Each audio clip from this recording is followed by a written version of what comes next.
Hi, welcome to the Los Hermanos podcast. I'm Tristan, And I'm Jackson. and today we're listening to Drinks with Los Hermanos, an original podcast highlighting the journey of community builders. You can listen to this podcast on Spotify, iTunes, Stitcher, YouTube, and Facebook. Thanks for stopping by. What is going on, everybody? This is Jackson. I'm Tristan. And today is a little bit different. Drinks with Los Hermanos. It's going to be something we're starting. We're going to be doing about a monthly update series, kind of. The last, we just looked it up. In fact, the last update we did was in March. Yeah. So A lot's changed. Yeah, it's been a busy summer, spring and summer. And, now that that's kind of winding down and we're into fall, we just want to kind of start doing something that we haven't really done yet. And, we like to tell our story some, and we've been telling a lot of other people's stories, which is great. But we thought maybe we want to wind us back into the fold a little bit and just do some updates. So what do you want to start with? Well, first and foremost, I want to thank everybody that supports us and everything that we do. We can't do anything without you guys, so I really appreciate all the support. We've been getting tons of it. Every single day. It's crazy to think that people come in every day, every week, every month, and they really truly believe in what we're doing. Yeah. Not just within our coffee shop, but outside of it as well, which we really want to stress hard, which is something we can talk about today, what we do outside of the community. But yeah, so first, let's start off with, how did you think, was it March, April, May, June, July, August? Basically the last 6 months. The last 6 months have gone, yeah. We were at a 6-week update when we first did the last update. How do you thought the last 6 months are? Well, I'll have to admit, I think we have been busier than I really kind of thought. Yeah. When we were doing our projections and things like that, we really did it off of our best month in the cargo, and every single month has been better than that. So that super conservative number. Yeah, so that has been really amazing, and a lot of trial and error. Learned a lot of lessons from just working in the shop and just being there firsthand. And but overall, I think things have been really great, and it's definitely propelled us forward into our thinking and our planning. And much like the cargo units, the kitchen where we're at is an incubator. All right. And so really we were just kind of trying to get our proof of concept down again. It's another way of making sure this is really what we want to do before we kind of go all in on it, push all the chips in. And I have decided that I think this is a great idea for us, and we can just I think we can just kill it doing this. And so I think obviously we're going to go forward with it. Yeah. So like Jack's saying, both the cargo units and this are incubators. So the intention is that we, like Jack said, get the proof of concept, decide if that's working, not working, what we want to do personally, because before this, Jack still works full time, but I never did anything entrepreneurial, and I quit both my jobs, so it's something that even I had to figure out if I wanted to do it. Yeah. And this has helped me decide I want to. And it's obviously helped Jack decide that he wants to as well. So, like you said, we're moving forward. I would say both of these spots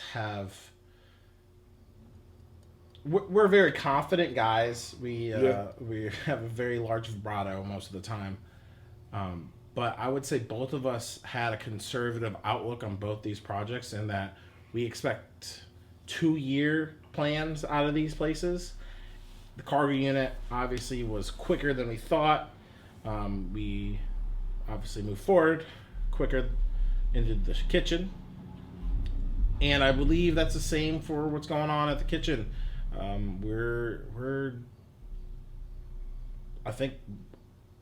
Let's just put it out there. We're shopping around for places right now, and that's we had after the 1 year mark, we would pretty much know where we're gonna go. Yeah, or an at least idea. know for sure that we were going to go somewhere Yeah. and have a pretty good idea of where we were going to be. And I really think the way things are lining up at the 1 year mark, we might not be in the kitchen anymore. Yeah. If things work out the way we've been hoping and planning, there will be obviously more on that later. Right. But So we're at what, the 6-7 month mark? Yeah, Yeah. 6 mark, beginning of 7, and yeah, we did not expect to be shopping this early. I think it was probably going to be more of a month 11, 10, Yeah. 9 mark that we were going to start. Okay, what's out there? And that's what, 3 months earlier, 4 or 5 months earlier than we anticipated. So yeah, and I guess one of the reasons that could be is both of these projects were pilot projects that the city put together, and it's kind of an unknown. Like we didn't know how the cargoes were going to work out because we couldn't be a full-fledged coffee shop. We didn't have an espresso machine, and we didn't know how the kitchen was going to work out because it wasn't just ours. We're sharing with Marquita, and that presents its own challenges because you can't just do whatever you want. You have to think of the other partner that's with you in that. And so we weren't 100% sure how quickly we could do that, if the people would come back to us because we were out of business for a while while the kitchen was being finished. But everybody's responded great. We have gained a lot of our old following back, gained a lot more. And that's kind of what Tristan was saying earlier was, appreciating all the feedback and support that we've been getting, and so we believe with that and what we've built so far, we're just ahead of schedule again. And something that we can take away from this pilot program is that we need to add to our food, which was always in the plan. We always wanted to do more, but we did. I don't know about you, but I don't think we realized how much food was going to be a driving factor in Battle Creek. No, I mean the food options we have are basically our bagel sandos. Yeah, and pancakes on the weekends, pancakes rudimentary, weekends, like super simple. Yeah, we were really looking at grab and go items, like our oatmeals and our bright bites and things like that. We thought those, and our pastries that we get from Continental, we thought those were just kind of no brainers to go with a coffee shop.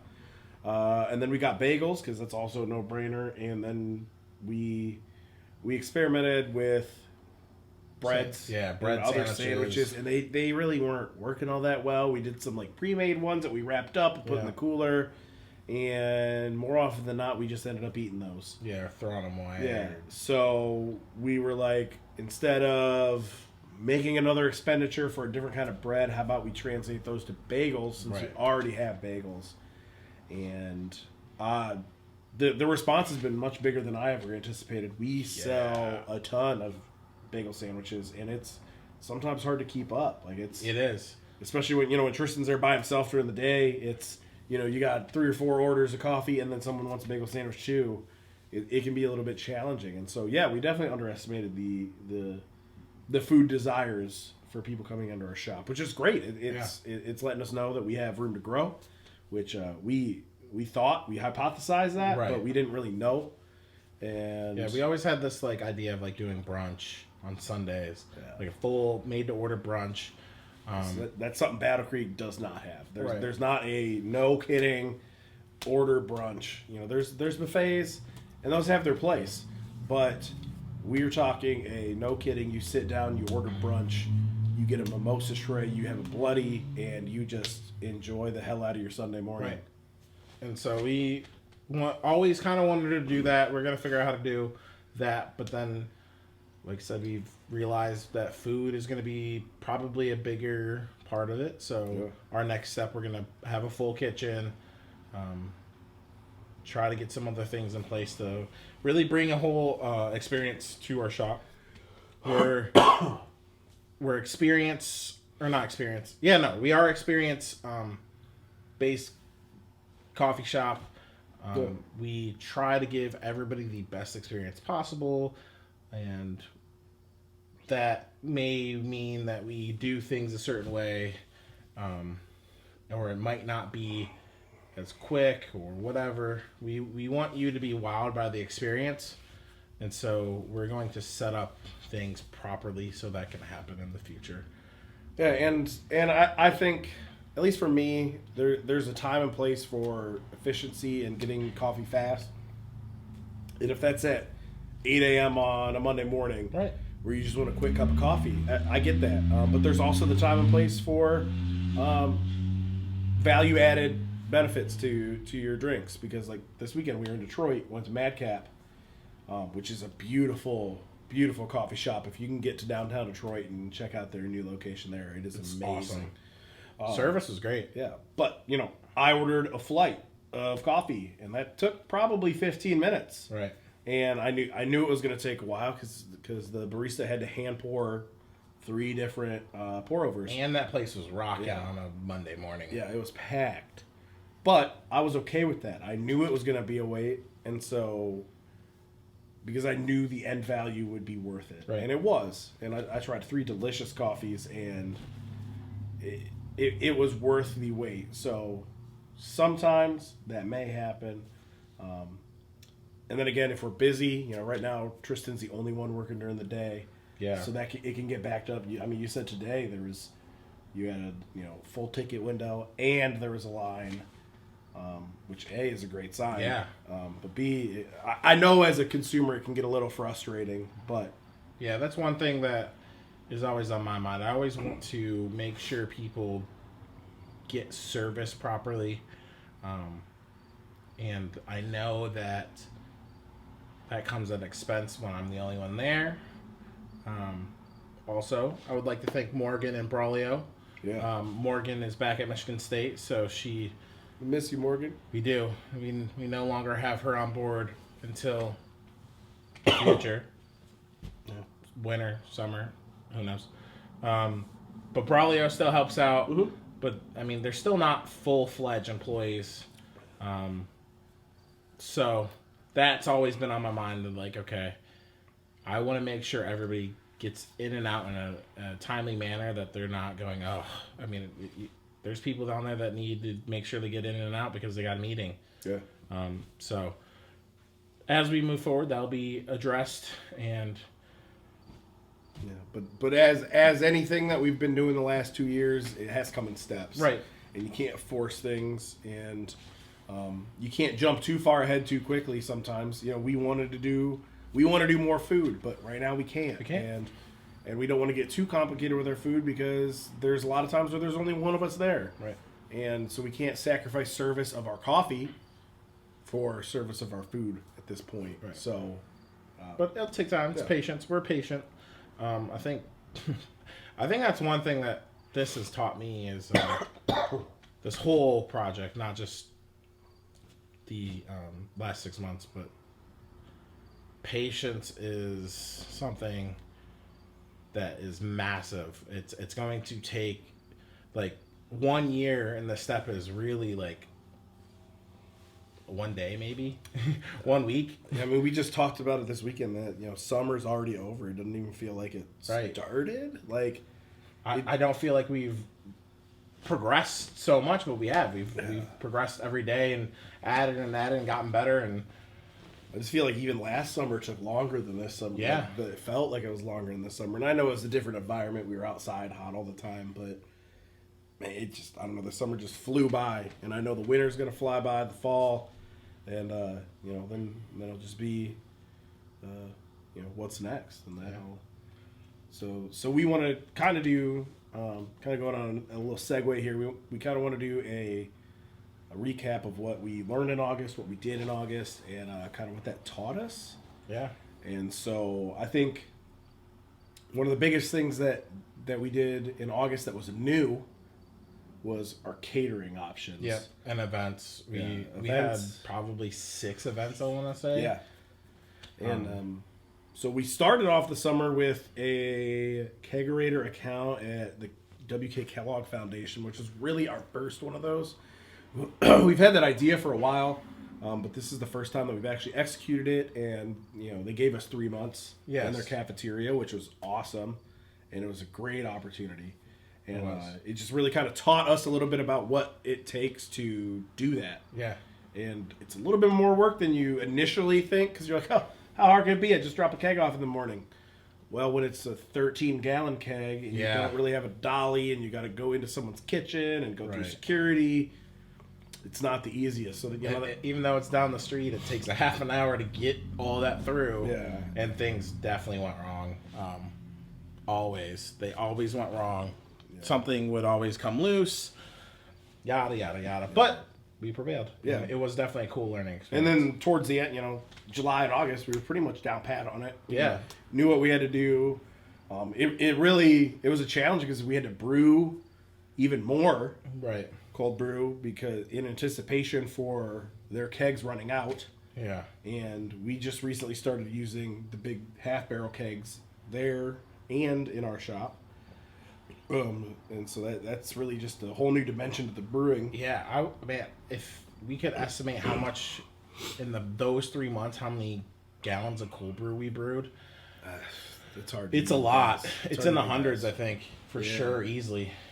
I mean, when we did Festivus all the way to August 14th, we had at least 13 gallons. And that was just events. Yeah, it was just events and everyday use. We go through, I would say 5 gallons of nitro. Yeah. 1 to 2 days, depending on if it's popular. And the big keg would last probably 3 days. Yeah. We'd go through 2.5 of the half barrels in the shop. So it really ramped up our production. And just thinking about that. And bottles too. How we were brewing last year. Oh man. In 5 or 7 gallon buckets compared to, we have a 30-gallon brew tank now, which makes it so much easier. But it's just the little things that you reinvest into the business to make it easier on yourself. And so I remember in October when we bought that, we were like, oh, this ought to be enough. And I don't know how much we'll be using this, but then it's like almost every day. Yeah. And so that was something major we learned. That was really the first of our catering things. We did a few more gigs, and by the end of the summer, we had them pretty much down pat. Yeah. We had the events down pat. We really learned how to prep for that, and that's definitely one of those things that you learn as you go. Yeah. You can't really prep for that until you live it. And one thing on top of that we learned is what events we want to take, how we want to structure off-site services. It really, it's hard when you want to do a lot of stuff in the community to be there, show support, all that, but there's still sometimes, like the Lollapalooza, we ended up closing the shop, and I personally don't like that, just because I want to have the shop open as much as possible. But like that day, we had a couple people that were in regulars that were like, "Oh, we missed you," and then now we're missing you here at Lila, and I'm like, "Yeah, but we've been here for 12 hours, and we're gonna go home." And so you just really have to prioritize events and which ones you want to do but maybe can't, and which ones you need to do. And like for instance, while Lollapalooza was great and we got a lot of exposure, I don't necessarily know if we made the right decision closing the shop. Yeah. But it was something we had to do because we said, the value of at this point in time in our business, the value of an offsite for an event is us. So, so paying someone to go do an event for us isn't going to have the value as much as us being there to talk and, talk about our brand and all that stuff. And so it's just, and again, later on, it'll be a lot easier when we have a staff that we can either, one of us goes out with a staff member or the staff members hold down the shop. Right. But it just gets down to being able to say no to certain events. Because that's just as important as saying yes sometimes. And I know it sounds a little bit counterproductive because you're like, oh, all exposure is good exposure. But if it costs you closing our shop, which is our money maker, and our livelihood, it may not be actually worth it. And so that was a challenge we ran into because we did. I feel like we did a couple events that it was just kind of may not be the best for us. Yeah, probably not the right fit.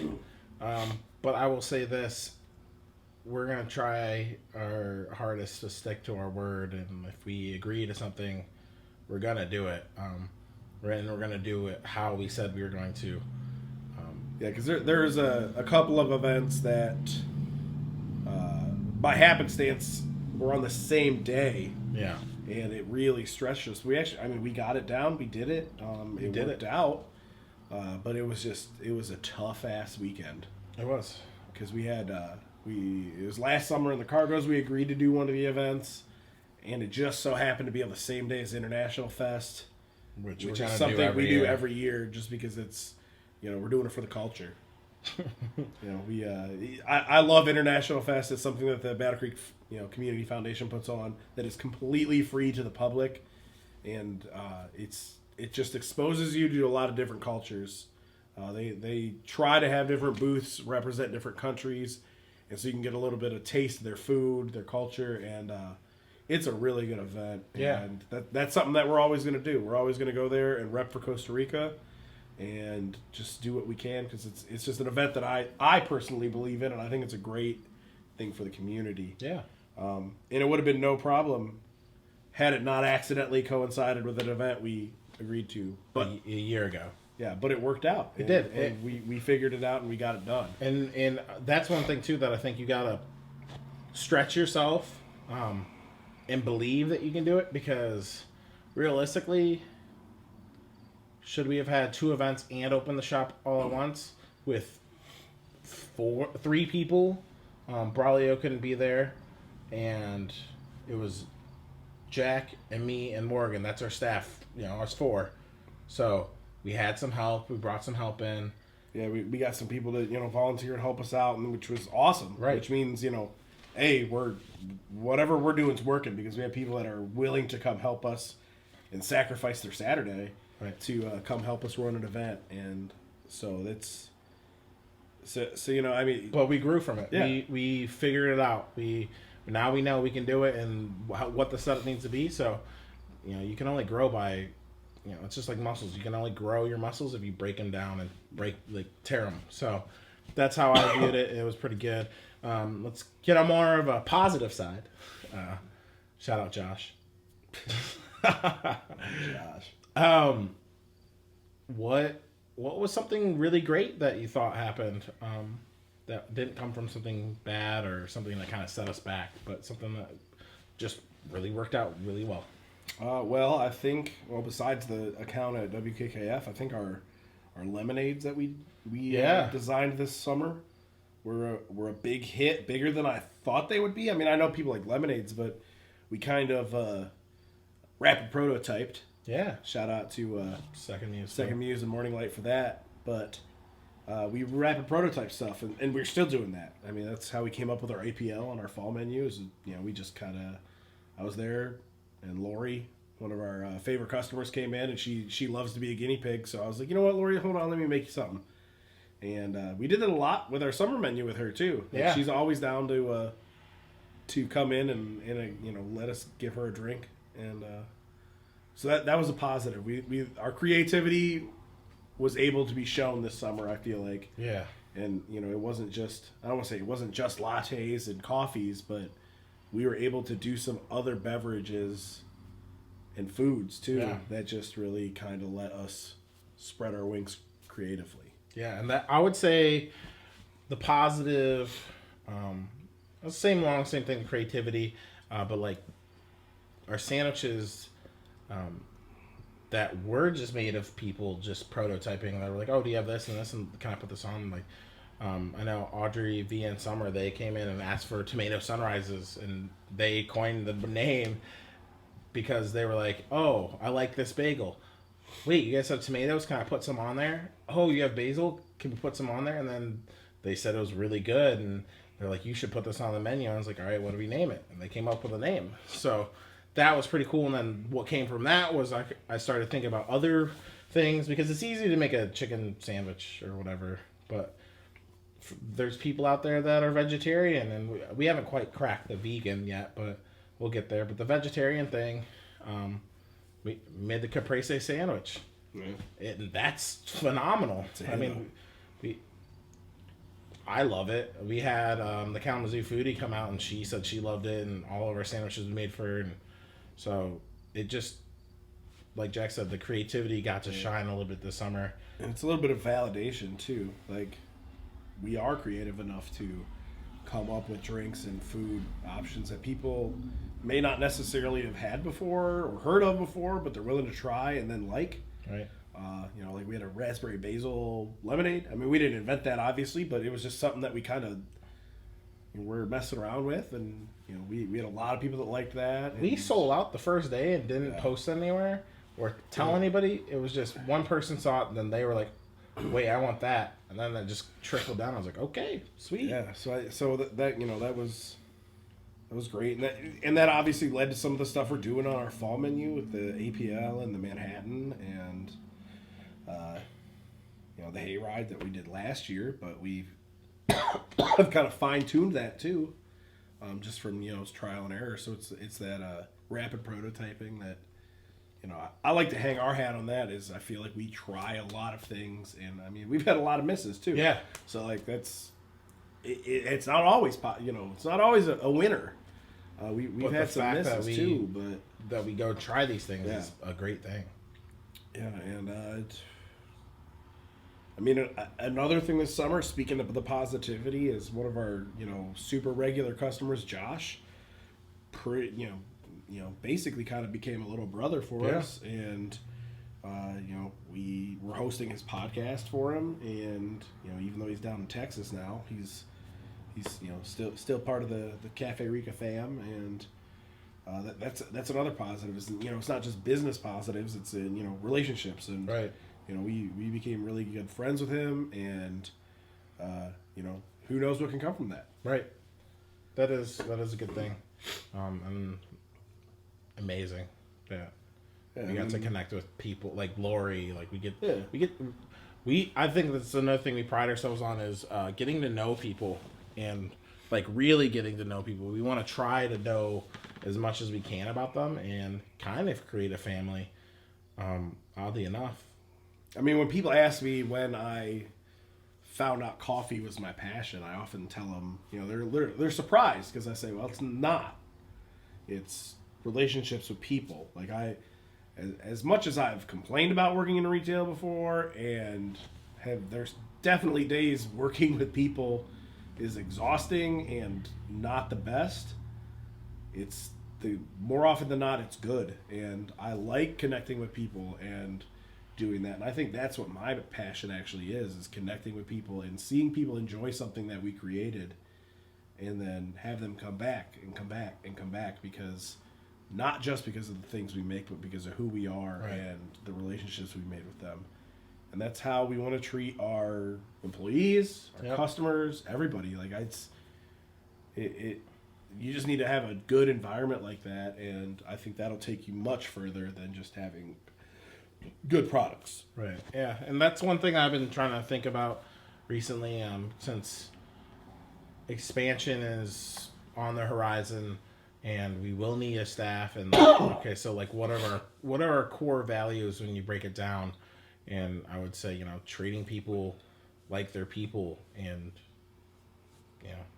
treat them like a family member or some sort of thing like that, where respect is a huge thing. And so I was like, that's probably one of our core values. And one thing in Flagstar that I learned, it was employee-to-employee relationship, is they said, we're each other's customers, so that's how you treat it.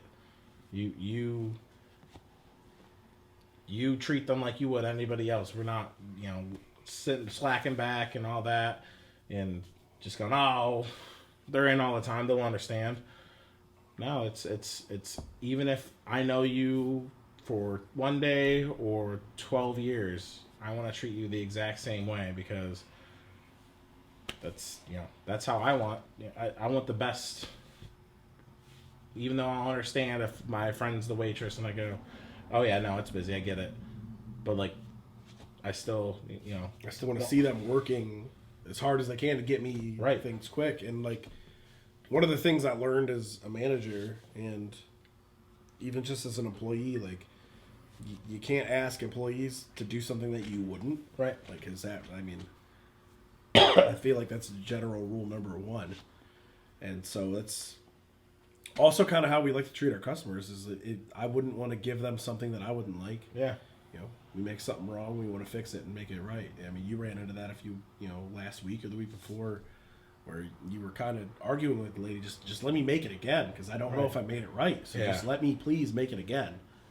And yeah, I had no clue if I did or not, and I was just like, "Hey, just let me remake it." She was like, "Oh no, just add something." I was like, "I want you to have the best experience possible." So that's how it is for everything. It's how we want to run our company is top down, and everybody's respected. Yeah, and then so I guess segueing from that, more relationships as we also joined the cohort of Morning Light, which by Second Muse, which is Second Muse is a company that the Kellogg Foundation, I believe. Yeah, they sent out an RFP and they got hired by the W.K. Kellogg Foundation, and their whole job is to help build a cohesive economy with small businesses in Battle Creek. And so they started here December, November-ish, trying to figure out what the issues are and how they can tailor their service to Battle Creek's needs. And so they were sitting back for a while, just kind of gathering information, seeing where there's holes, seeing where they can fit in and plug in their expertise. And so they finally, this past month, started Morning Light, their cohort of small businesses I think there's 12 businesses, and they're just building a small part of a foundation for the small business economy to grow and meet each other and kind of have everybody work together for one ultimate goal instead of a bunch of different things working on their own and not being cohesive, because a rising tides rise all ships. And so if one person is rising up, they need to help other people to help rise them too. So it's a great opportunity, and we're really looking forward to working with them and continuing the journey with Morning Light and helping other entrepreneurs and business owners that may not be as far as we are. So we have a little bit of advice to give, because there's a good mix of stages of business evolution in our group, and there's people that have been in business longer than we have, and there's people that haven't actually started their business and they're building it. Right. So it's a good way to bounce ideas off each other and work towards a common goal with each other. And so it's a really great opportunity, and I'm glad we're doing it. Yeah. And it's definitely one of the biggest positives of the summer is that's where we have this opportunity to do that and benefit from some of the resources and expertise and things like that. So and connecting with others. That's why we do this podcast, is we want to connect with others and build a community brick by brick. So this is just another big brick that we can put in and keep growing as a whole.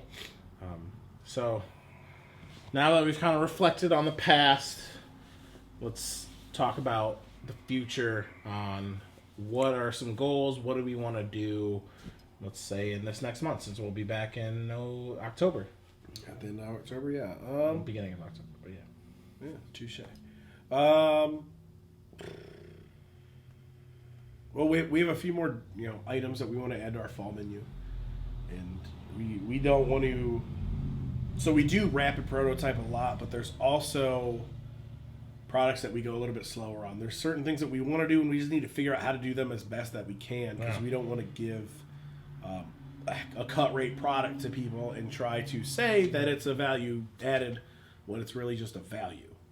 Kind of like our chai lattes. We didn't want to just go out and buy a concentrate, and you know what? There's a lot of coffee shops that do it, and it's perfectly fine. Right. It's not something to look down upon or anything like that. It's just not what we really wanted to do.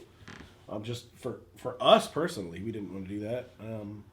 But then we figured out how to make our own concentrate Using the same tea. Using the same tea that we already used from Fraser over in Livonia.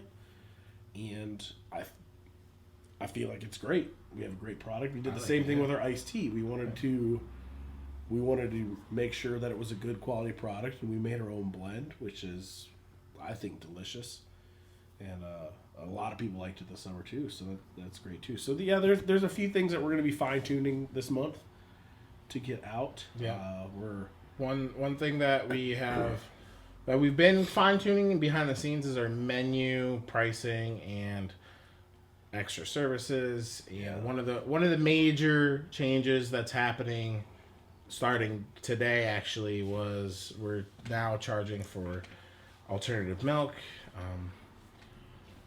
Almond milk, coconut milk. Yeah, we might be adding another one. We might be adding oat milk to the fold. Now that we're going to charge for it, we're able to offer it because we've always said we're going to have alternative milks for people who don't want to have dairy, but they're just cost prohibitive to not upcharge for them. At least double, if not triple, so the price of regular milk. So we didn't want to, I guess, ostracize people that are lactose intolerant by making them pay more, but it's just we're just at a point where we can't not do it. We really got reinforced in that when we went to Coffee Fest and listened to some analytical people and other baristas and shop owners, and they're just like, if the people want it, they're going to be okay with paying for it because they understand, because in life they already pay more for those than regular milk because they're more expensive. Yeah, there was one thing that we've kind of, like you said, tried to hold back, try to figure out a way to do it. There was even the crazy way of charging people extra for regular milk. But then we're like, that's stupid. Yeah, it wasn't a real idea, but it was just like, why don't we do this? And so we tried, but it is cost prohibitive, and the demand for it is getting much larger throughout time and as we go. And also we wanted to add oat milk, but that's more expensive too. And we're like, well, we can't do that. And oat milk's it's really good for coffee. It tastes really good. It kind of replicates milk. You have to get a good quality brand, right? And those aren't what I would say. Excuse me. They're not inexpensive enough to not have to charge extra for. So we haven't really been able to jump into that yet, but we're going to now. Yep. And so there's going to be some other adjustments that the menu is going to be made on the menu. Price wise, for the most part, there's not going to be that much of a difference. No, not much. We're reorganizing the menu so it's easier to read. Yeah, we spent 6 months justifying how we had it, and then we went to a coffee shop and we couldn't find things. Yeah, and we're like, oh shit, this is just like our menu. I get it. Yeah, and we knew there's certain places that it's like, okay, they can't see that it's people read top left to bottom right. So if something's literally the bottom right thing and it's the most used product, people aren't going to find it right away, and it's going to be a struggle. So we learned, positioning, where to put things in so that it answers people's questions before they have to ask. And so that was a learning experience, and that was awesome. I actually liked seeing and going, oh, okay, what I thought wasn't right. It was close, but this will be better. Let's tweak this and better service the customers. So that's pretty cool. But going forward, I think one of the goals in this month is make sure Tacos and Tunes gets off without a hitch. Yeah, we've been working for a long time with that. If you don't know about it, September 14th, Beg Park in Springfield, in collaboration with Sprout in Ignite, BC. We are hosting a tacos and music festival. It's competition. Local eats. Yeah, local eats, local beats. Local eats and beats. We're going to have Modern Adventure, Minor Element, the Moon Men, DJ Lil Agua. Lil Agua, spinning beats. And there's going to be several local food establishments there. We got Torty Taco. We got Kitchen Proper. Handmat Brewing. Hasn't even came out with a beer yet, but they're coming out with a taco. I've been promised good things. Yep. Shway Mandalay. Shway Mandalay. Burger Bros in Kalamazoo. All Sport Cafe. All Sport Cafe. From New Level. There's one more I'm forgetting. Territory Brewing Company, they're going to be doing one. And they're also going to be providing a lot of the beer, and they're going to be hosting a personalized tasting experience in the VIP lounge. So don't miss out on that.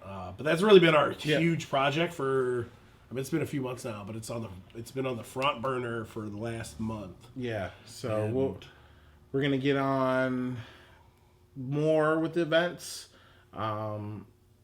As well, it's not going to be next month, but I believe October is Fall in the Arts. Yep. And then November, I think we're going to hit a couple events that we're hosting. Pretty sure one is going to be an art show. And then this one might be a tailgate. What do you guys think about a tailgate on November 16th, Michigan versus Michigan State? If you guys like the idea, let us know, and we'll get that going. We're going to have, our plan is to see if we can get our buddy from Smoke Down Barbecue, Toby, to come and we'll cater in some barbecue and just get people together. That's basically what we want to do, is just get people together. If that includes looking at art and having a good time, or if it includes watching football, we do it all here at Cafe Rica. We do. We're, much like our music, we're a big variety. And so we just want to do fun things with fun people and just make Battle Creek a better overall place to live and work and play. Yeah. We want to put in, we want to be able to water the grass in Battle Creek and make it greener. And this is how we figured out how to do it. Yeah. People get together because we put things on and we love it. So I like I said, our goal moving forward is to get those down, get those up and running, and kind of get in a rhythm with those. But yeah, I'm not too sure we have much else tonight. No. Like we said before, we're going to be doing these every month. That's our goal. Just to give you guys a little bit of a update, because we do that in small snippets online, on Facebook, Instagram, but coming from the horse's mouth, I feel sometimes it's a little bit better. And now that we got the season 2 of the podcast in full swing, I think it's going to be a little bit easier to do that. Yeah, and we might be moving the podcast to Wednesday. Yeah. We got a lot of things on Tuesdays and Thursdays that, normally it's on Tuesdays, but we normally have meetings on Tuesdays, so I haven't talked to you about that, but whatever's clever. Whatever's clever. But yeah, like you said, I think that's about it. Man, we want to be as real as possible on these updates as well too. So we're not gonna just be like, oh, everything's great. If we got things that are going on that are bad, we'll let people know. Yeah, so thank you for stopping by. As always, we really appreciate everybody that listens, everyone that comes down to the shop, supports us, like we said. Anyone who supports us in any manner, we appreciate the hell out of you. And I think that's it. You got anything? See ya, Tacos and Tunes. Go Bucks. All right. And cut.